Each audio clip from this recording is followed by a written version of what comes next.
السلام علیکم ورحمۃ اللہ وبرکاتہ۔ اعوذ باللہ السمیع العلیم من الشیطان الرجیم من حمزہ ونفخہ ونفثہ۔ بسم اللہ الرحمن الرحیم۔ وقالت امرأة فرعون قرة عین لی ولک لا تقتلوه عسى ان ينفعنا او نتخذه ولدا وهم لا يشعرون۔ اور فرعون کی بیوی فرعون سے کہنے لگی، یہ بچہ تو میرے اور تیری آنکھوں کا ٹھنڈک ہے، اسے قتل نہ کرو، کیا عجب ہے کہ یہ ہمارے لیے مفید ثابت ہو، یا ہم اسے اپنا بیٹا بنا لے۔ اور وہ اس کے انجام سے بے خبر تھے۔ محترم سامعین کرام، سورۃ القصص سورہ نمبر 28 اور اسی سورت سے آیت نمبر 9 آپ کے سامنے تلاوت کی گئی۔ اللہ کی توفیق سے آیت کریمہ کا ترجمہ بھی آپ تمام کی خدمت میں پیش کیا گیا، اور جو ترجمہ میں نے آپ کے سامنے پیش کیا ہے اس سے آپ کو پتہ چل گیا ہوگا کہ اس آیت کریمہ کا تعلق پچھلی آیتوں سے ہے۔ اور جیسا کہ ہم نے اس صورت کریمہ کے آغاز میں ہی آپ کے سامنے یہ بات واضح کر دی تھی کہ اس صورت کریمہ میں اللہ تبارک و تعالیٰ نے جس طرح سے اور مقامات پہ نبیوں کا ذکر فرمایا ہے، تو سب سے پہلے سیدنا موسیٰ علیہ السلام اور فرعون کا ذکر کیا ہے، ان کے واقعے کو بیان فرمایا ہے۔ بالکل اسی طرح سے اس مقام پر بھی اللہ تبارک و تعالیٰ نے موسیٰ علیہ السلام اور فرعون کا واقعہ بالکل حق کے ساتھ بیان فرمایا ہے۔ یہ نبی کریم صلی اللہ علیہ وسلم کو مخاطب کر کے بیان کیا جا رہا ہے، اور نبی کریم صلی اللہ علیہ وسلم کو اگرچہ مخاطب کیا گیا ہے، لیکن اس میں خطاب مشرکین مکہ کو ہے۔ اور اگرچہ خطاب مشرکین مکہ کو ہے، لیکن قرآن کریم میں جہاں پر بھی جو بھی واقعہ بیان ہوا ہے، ان واقعات میں ہر انسان، ہر گروہ، ہر گروپ کے لوگوں کے لیے نصیحت ہے جو اس کو پڑھے، سنے اور اس پر غور کرے۔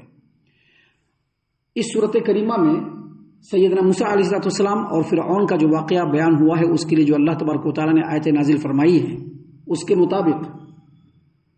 کے مطابق فرعون بنی اسرائیلیوں پر ظلم و ستم کی حد اور انتہا کو پہنچ چکا تھا۔ اس نے جہاں ایک طرف بنی اسرائیلیوں کو غلام بنایا، وہیں دوسری طرف ایک بہت ہی ظالمانہ آرڈیننس جاری کیا، اور جاری یہ کیا کہ بنی اسرائیل کے اندر جو بھی بچہ پیدا ہوگا، اس میں جو لڑکا ہوگا، جو میل ہوگا، اس کو قتل کر دیا جائے گا، اور جو لڑکی ہوگی اس کو چھوڑ دیا جائے گا۔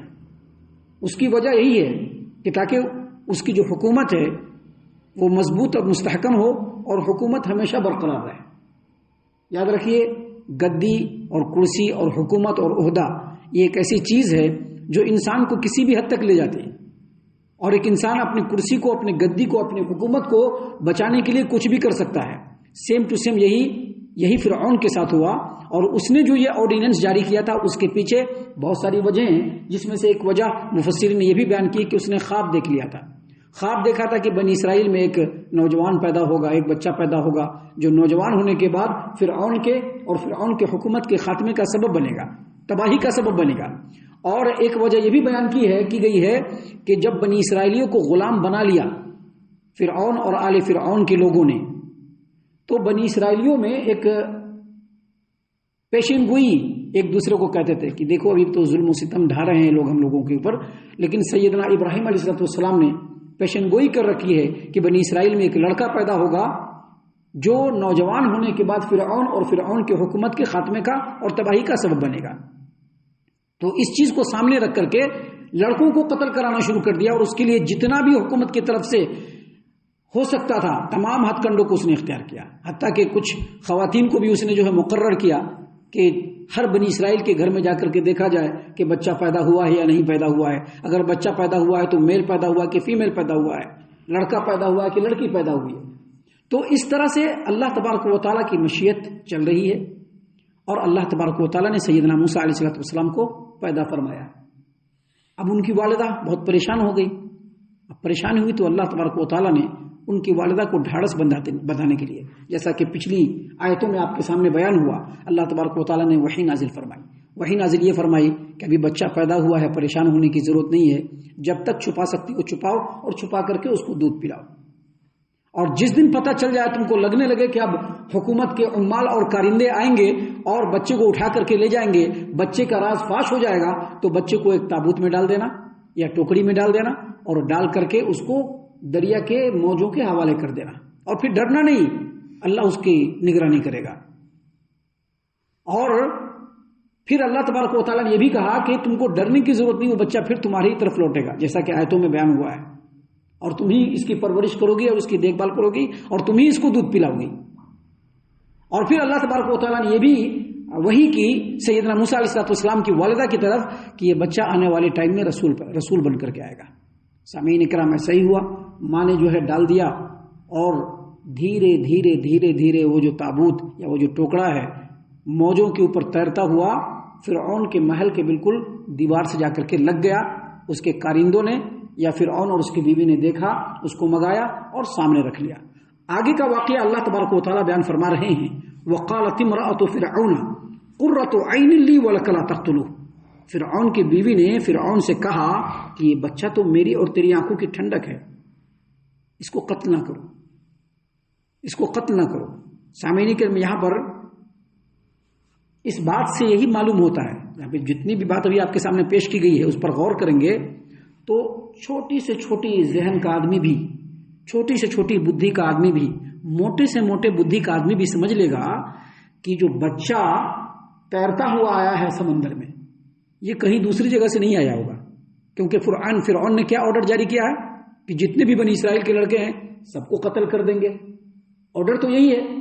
اب یہ بچہ تیرتا ہوا آیا ہے تو موٹی بدھی کا آدمی بھی سمجھ لے گا کہ کسی بنی اسرائیل کے آدمی نے اس ڈر سے کہ بچے کو قتل کر دیا جائے گا اس کو پانی میں ڈال دیا۔ مرنے سے، قتل ہونے سے اچھا ہے کہ پانی میں ڈال دیں، اگر بچنا ہوگا تو بچ جائے گا۔ لیکن ہوتا یہ ہے کہ رب العالمین کی جو چاہت ہوتی ہے وہی اصل میں کام آتی ہے۔ فرعون اور فرعون کی بیوی نے پہلی نظر میں بچے کو دیکھا تو بچے کے اوپر اللہ تبارک و تعالیٰ کی طرف سے ایسی دلکشی ڈال دی گئی تھی، ایسی خوبصورتی ڈال دی گئی تھی کہ بچے کو دیکھتے ہی کوئی بھی اس کی طرف اس کا من موہ ہو جاتا تھا دیکھ کر کے۔ اس بات کو اللہ تعالیٰ نے قرآن کریم میں بھی بیان فرمایا ہے، سورہ طٰہٰ کے اندر، سورہ طٰہٰ آیت نمبر 38-39 میں اللہ نے فرمایا، اذ اوحینا الی امک ما یوحی ان اقذفیہ فی التابوت فاقذفیہ فی الیم فلیلقہ الیم بالساحل یاخذہ عدو لی وعدو لہ والقیت علیک محبۃ منی ولتصنع علی عینی۔ یہ دونوں آیتوں کا جو ترجمہ ہے وہ یہ ہے کہ اللہ تبارک و تعالیٰ نے فرمایا کہ اس وقت کو یاد کرو جب اے موسیٰ تمہاری ماں کو ہم نے وحی کیا۔ وحی کیا کہ جو بچہ ہے اس کو تابوت میں ڈالو اور تابوت میں ڈال کر کے دریا میں ڈال دو۔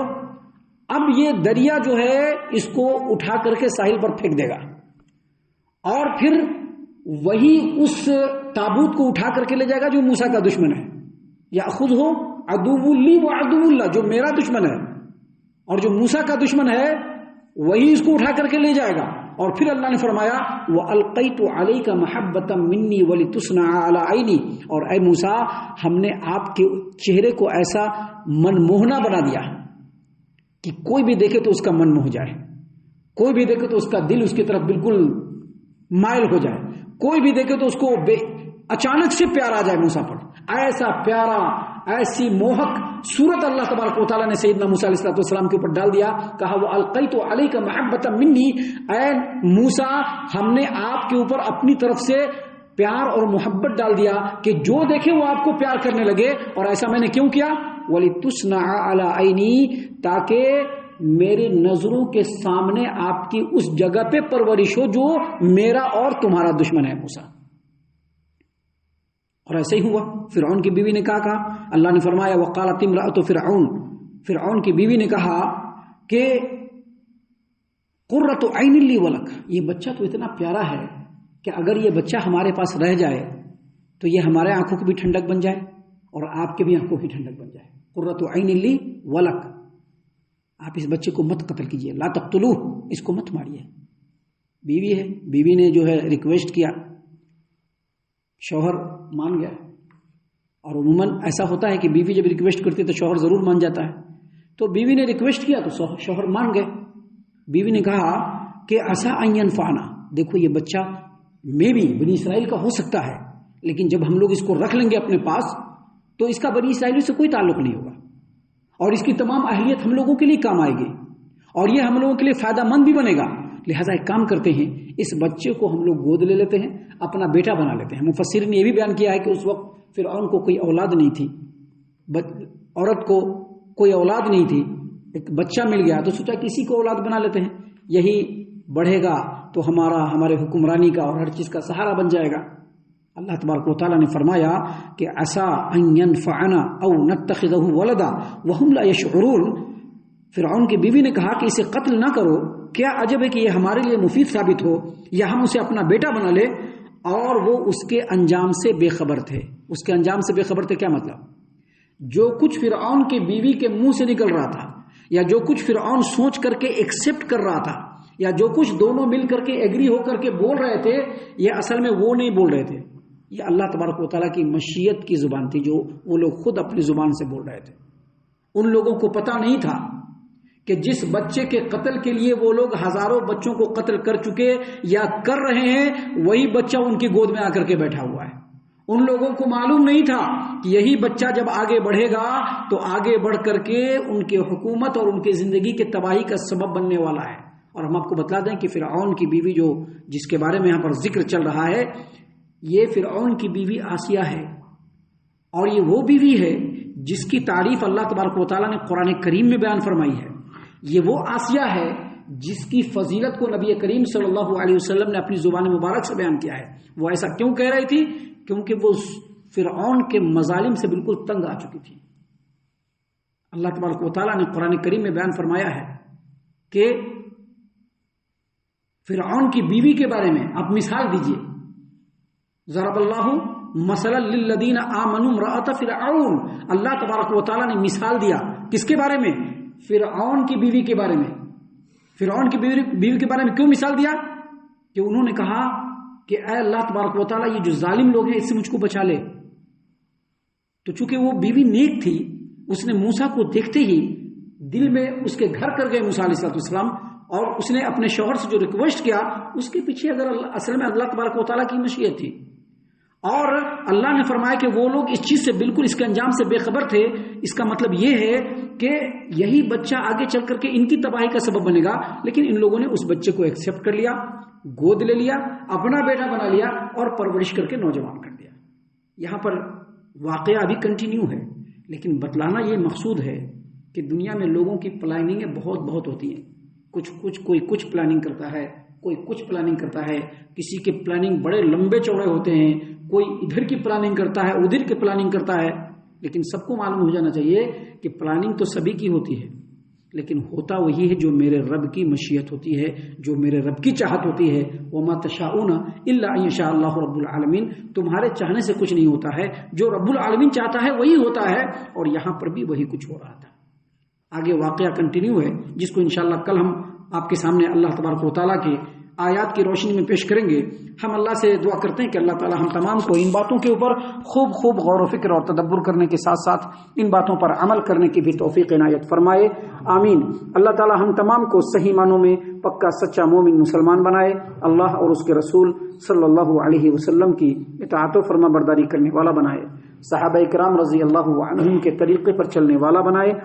جنت الفردوس میں جگہ عطا فرمائے. اے اللہ ہم تمام کو جہنم سے پناہ دے. اے رب العالمین ہم تمام کو جہنم سے پناہ دے. اے مالک الملک ہم تمام کو جہنم سے پناہ دے. آمین یا رب العالمین. وما علینا الا البلاغ المبین.